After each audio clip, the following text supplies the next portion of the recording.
Dear student, in the last lecture we have seen human male reproductive system.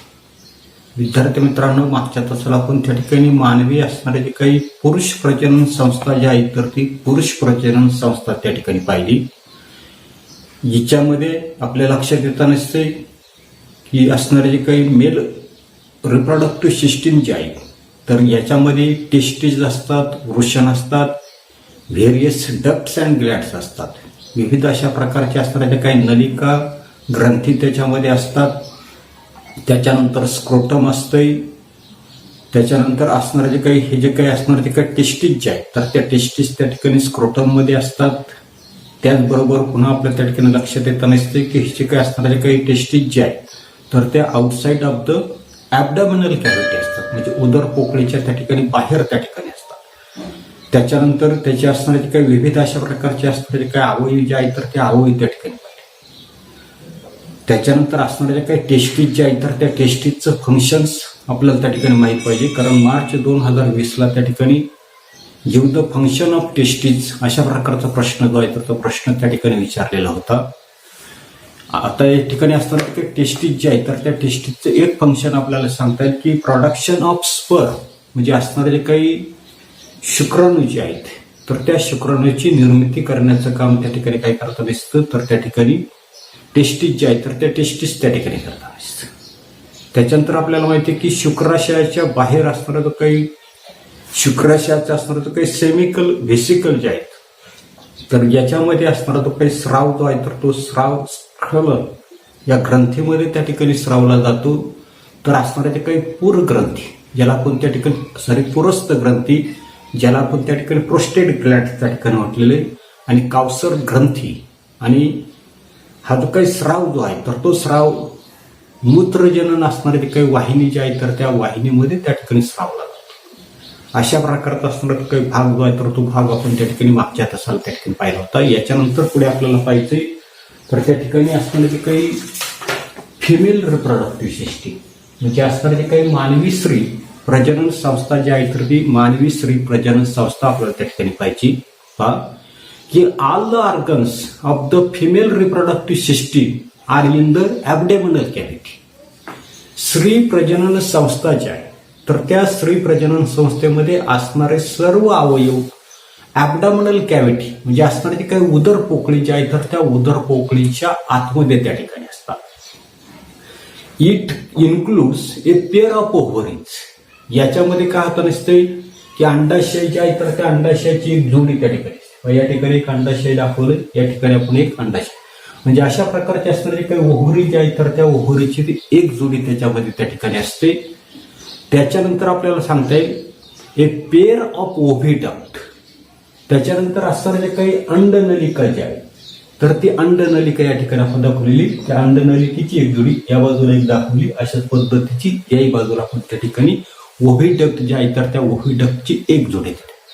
त्याच्यानंतर single uterus and A व्हॅगिना.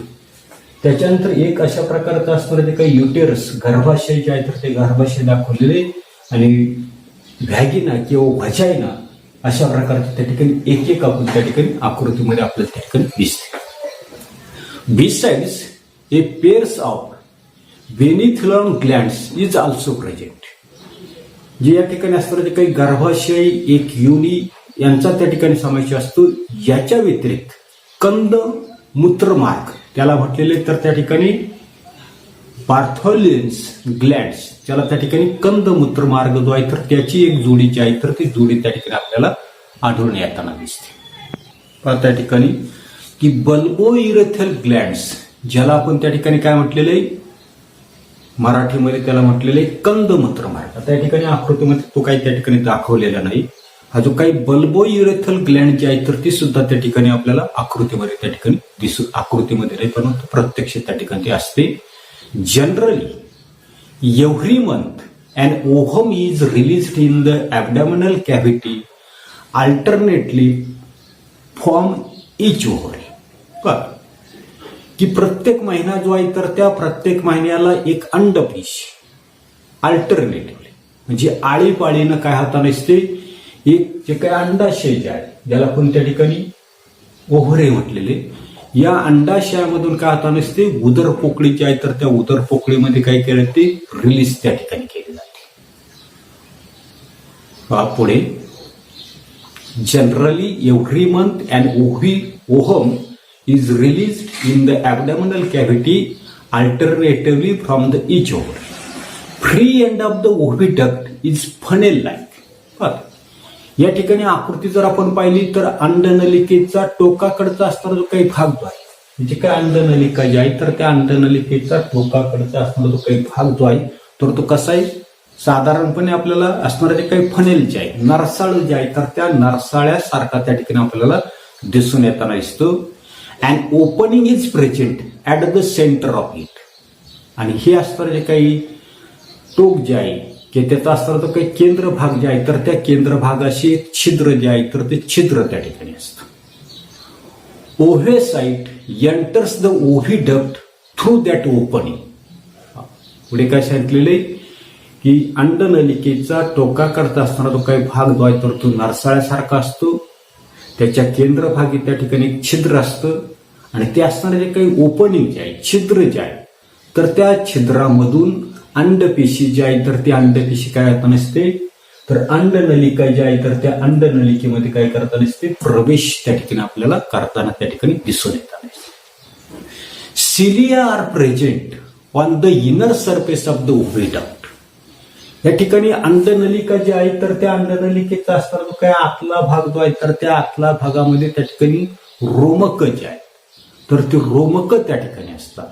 आता हे रोमक कशासाठी असतात, these cilia push the ovocyte toward the uterus.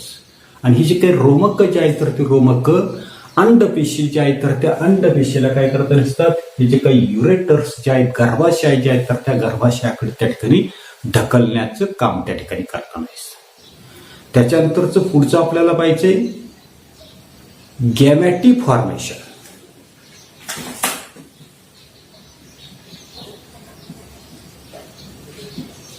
गॅमेटी formation.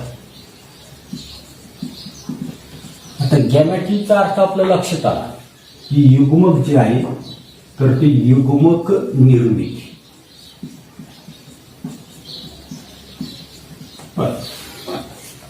काय होता की both the gametes that is sperm and the ovum are formed by the meiosis. आपल्या लक्षात येतं नसतं की असणारे काही युग्मनज फिमेल जे मेल जो आहे तर त्या मेल मधला असणारा जो काही स्पर्म म्हणजे शुक्रपेश ज्याला कोणी शुक्राणू म्हणताना दिसतो. त्याच्यानंतर असणारे जे काही फिमेल जे आहे स्त्री जे आहे तर त्या स्त्रीमधले असणारे जे काही अंडपेश, ही दोन्ही असणारे जे काही युग्मक जे आहे तर ते युग्मक काय होताना दिसतात, अर्धसूत्री विभाजनानं त्या ठिकाणी तयार होताना दिसतात. Sperms are produce in the testes of the men from beginning of the maturation that puberty till death. तर पुरुष जे आहे तर त्या पुरुषाचे असणारं जे काही वृषण जे आहे ज्याला आपण टेस्टिस त्या ठिकाणी म्हटलेलं असतं, या टेस्टिस मध्ये पुरुषाच्या वृषणामध्ये यवन अवस्था त्याला आपण म्हटलेलं आहे प्युबर्टी. म्हणजे यवन अवस्थेपासून पुढे मरेपर्यंत ते असणारे जे काही टेस्टिस जे आहे तर त्या टेस्टिस मध्ये काय होता नसतात शुक्रपेशी स्पर्म जे आहे तर ते स्पर्म त्या ठिकाणी तयार होत असतात. How ever in case of human at the time of the birth there are 2 to 4 billions immature ovocytes in the ovaries of the female fetus. वाक्य त्या ठिकाणी महत्वाचं आपल्याला त्या ठिकाणी सांगितलेले की पुरुषाच्या बाबतीमध्ये आपण पाहिले की पुरुषाची असणारे जे काही वृषण जे आहे तर त्या वृषणामध्ये यवनावस्थेपासून मरेपर्यंत त्या ठिकाणी शुक्रपेशी तयार होताना दिसतात. तर स्त्री भ्रूण जो आहे तर त्या स्त्री भ्रूणाच्या जन्माच्या वेळीच त्याचा असणारे जे काही अंडाशय जे आहे तर त्या अंडाशयामध्ये किती संख्या आपल्याला 2 to 4 बिलियन सॉरी काय सांगितलेले मिलियन्स त्या ठिकाणी सांगितलेलं आहे पहा 2 to 4 बिलियन्स म्हणजे 2 ते 4 त्या ठिकाणी आपल्याला दशलक्ष इतक्या मोठ्या संख्येने इमॅच्युअर अपक्व असणाऱ्या ज्या काय अंडपेशी ज्या आहेत तर त्या अंडपेशी त्या ठिकाणी दिसून आपल्याला त्या ठिकाणी येताना दिसतात। याच्यानंतर पुढे पहा, and ओव्हेसाइट्स matured and released from ovary every month from the beginning of the maturity up to the age of the menopause. This menopause is up to approximately 45 years of the age of the woman. या ठिकाणी आपल्याला लक्षात येतं नसते की स्त्री भ्रूण जो आहे तर तो स्त्री भ्रूणच्या जन्माच्या वेळी त्याचा असतं म्हणजे काय अंडाशय जे आहे तर त्या अंडाशयामध्ये 2 ते 4 दशलक्ष इतक्या मोठ्या संख्येनं इमॅच्युअर अपरिपक्व अशा प्रकारच्या अंडपेशी असतात। तथापि स्त्रीचं असतं म्हणजे काय अंडाशय जे आहे तर त्या अंडाशयामध्ये यौवनावस्थेपासून रजनिवृत्ती म्हणजे काय तर मासिक पाळी त्या ठिकाणी बंद होणे। आता जी काही मासिक पाळी बंद होण्याचा जो काही कालावधी जो आहे तर तो सांगितला आपल्याला अंदाजे 45 वर्षाच्या पुढे त्या ठिकाणी मासिक पाळी त्या ठिकाणी बंद होताना दिसते, त्याला त्या ठिकाणी रजनिवृत्तीचा काळ त्या ठिकाणी म्हटलेले। तर या काळापर्यंत दरमहा काय होता नसते एक अंडपेशी जी आहे तर त्या एका अंडपेशीचं परिपक्व होऊन तिचं काय होता नसते अंड विमोचन त्या ठिकाणी होताना दिसते। Menopause is the stoppage of the functioning of the female reproductive system. ही सर्वसाधारणपणे स्त्री प्रजनन संस्थेचं असताना जे काही कार्य जे आहे तर ते कार्य काय होता नसते वयोपर्यंत थांबण्याला त्या ठिकाणी रजनिवृत्ती त्या ठिकाणी म्हणतात, मोनोपॉज त्या ठिकाणी म्हणताना दिसतात। त्याच्यानंतर पुढे आता काय पाहिलं पुढे की menopause is the stoppage of the functioning of the female reproductive system at the age of about 45 to 50 years. Secretions of the hormones controlling the function of the female reproductive systems stops or become irregular, and this causes the menopause. की काय होतं नसतं की साधारणतः स्त्रीचं असताना जे काही 40-45 वय जे आहे तर या वर्षाच्या दरम्यान स्त्रीच्या असताना जे काही प्रजनन संस्थेचं असताना जे काही कार्य जे आहे तर ते कार्य नियंत्रित करणारे जे काही हार्मोन्स जे आहे संप्रेरक जे आहे तर ते संप्रेरक स्रावणं त्या ठिकाणी काय होताना दिसतं इरेग्युलर होताना दिसतं, म्हणजे विस्कळीत त्या ठिकाणी होताना दिसतं किंवा त्या ठिकाणी ते थांबताना दिसतं, आणि यालाच आपण काय म्हणणार आहे रजोनिवृत्ती त्या ठिकाणी म्हणणार। त्याच्यानंतरचा पुढचा भाग आपल्याला पाहायचा आहे फर्टिलायझेशन, फलन।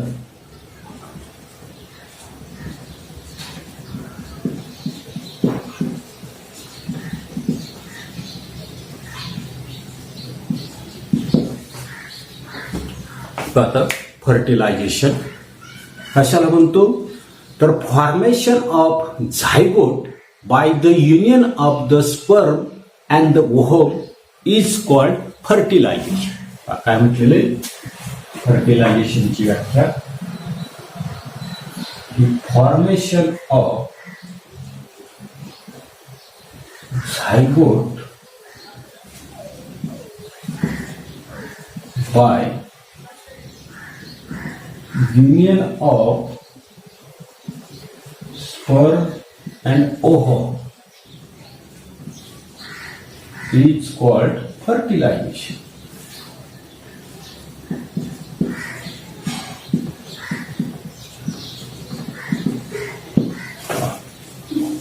काय सांगितलं आपल्याला की असणारे जे काही शुक्राणू आणि असणारे जे काही ओव्हम अंडपेशी एकत्र येऊन तयार होणारा जो काही युग्मनच जो आहे तर त्यालाच काय म्हणणार आपण, ही जी काही प्रक्रिया जी आहे तर त्या प्रक्रियेला होणाऱ्या त्या ठिकाणी फलन।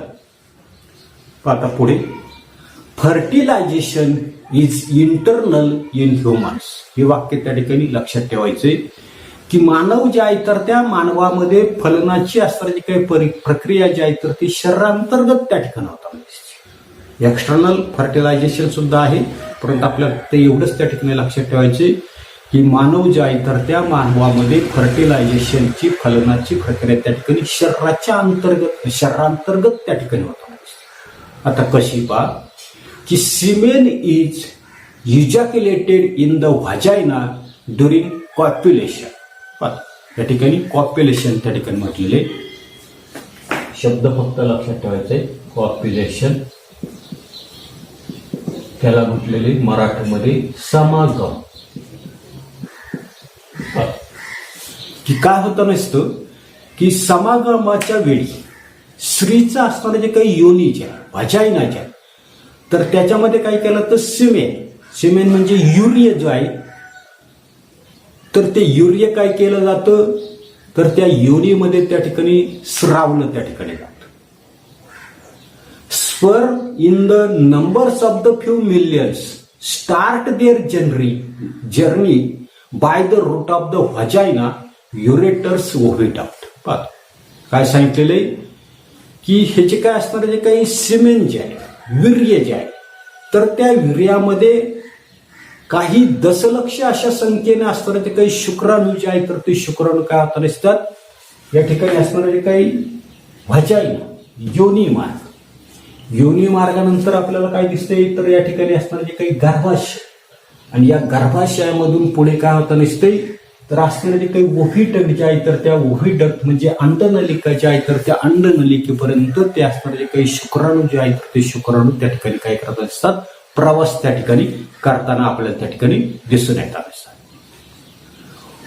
One of those few millions sperm fertilize the only one ovum present in the oviduct. या ठिकाणी काही दशलक्ष संख्येने असणारे जे काही शुक्राणू जे आहे तर त्या शुक्राणूंपैकी एकच असणारा जो काही शुक्राणू जो आहे तर तो शुक्राणू काय होत असतो अंडनलिकेमध्ये असणारा जो काही एकमेव असणारे जे काही अंडपेशी जे आहे तर त्या एकमेव अंडपेशीचं काय करताना दिसतो फलन जे आहे तर ते फलन त्या ठिकाणी काढताना दिसतो.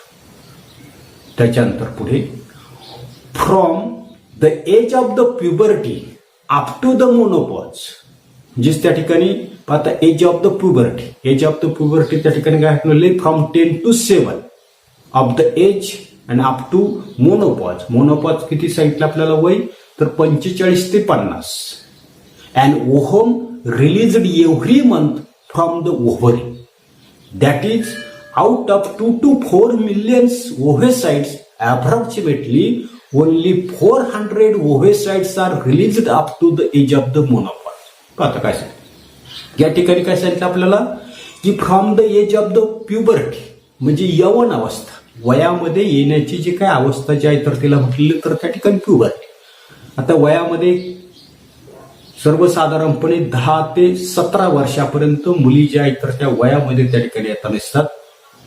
जे तिथपासून तर मोनोपॉज पर्यंत रजनिवृत्तीपर्यंत म्हणजे 45 ते 50 वर्षापर्यंत काय होतं नसते की मासिक पाळी जी आहे तर त्या मासिक पाळीमध्ये काय होतं नसते एक अंडपेशी जी आहे तर ती अंडपेशी काय होतं नसते अंडाशय जे आहे तर त्या अंडाशयामधून त्या ठिकाणी ती बाहेर पडता नसते. आणि रजनिवृत्तीपर्यंत काय होतं नसते 2 ते 4 दशलक्ष असणारे जे काही त्या भ्रूणामध्ये जन्माच्या वेळी असणाऱ्या ज्या काही अंडपेशी ज्या आहेत तर त्या अंडपेशीपैकी साधारणतः फक्त 400च असणाऱ्या ज्या काही अंडपेशी ज्या आहेत तर त्या अंडपेशी काय होतात दिसतात अंडाशयामधून त्या ठिकाणी बाहेर पडताना दिसतात. रिमेनिंग ओव्हेसाइड्स अंडरगो डिजनरेशन आणि उरलेल्या ज्या काही सर्व अंडपेशी ज्या आहेत तर त्याचा त्या ठिकाणी काय होता दिसतो तर त्या ऱ्हास पावताना त्या ठिकाणी आपल्याला दिसून येताना दिसतात. आता पुढे की आपल्या लक्षात येतं नसते की असणारे जे काही पुरुष जे आहे तर त्या पुरुषामधलं असणारे जे काही स्पर्म आणि स्त्री जे आहे तर त्या स्त्रीमधले असणारे जे काही अंडपेशी याच्यामध्ये असणारे जे काही फलनाची असणारी जे काही प्रक्रिया जी आहे तर ती प्रक्रिया त्या ठिकाणी दाखवली.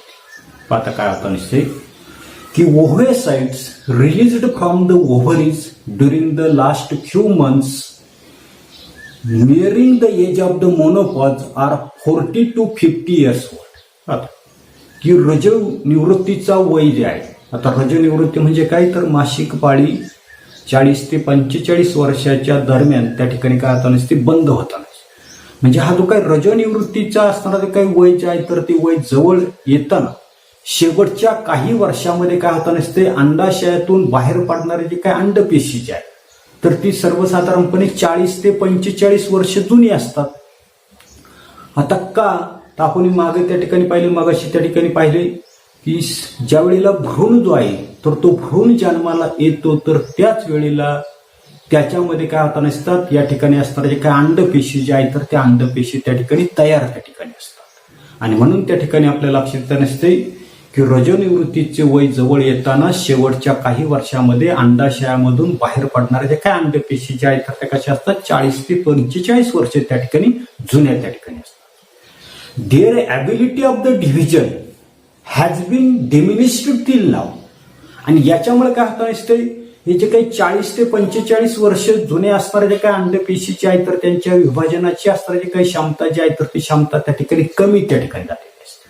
आणि due to this they cannot complete meiotic division properly. आणि याच्यामुळे काय होतं नसते तर त्याच्यामध्ये असणारे जे काही अर्धगुणसूत्री विभाजन जे आहे तर ते अर्धगुणसूत्री विभाजन पूर्णपणे त्या ठिकाणी होऊ शकत नाही.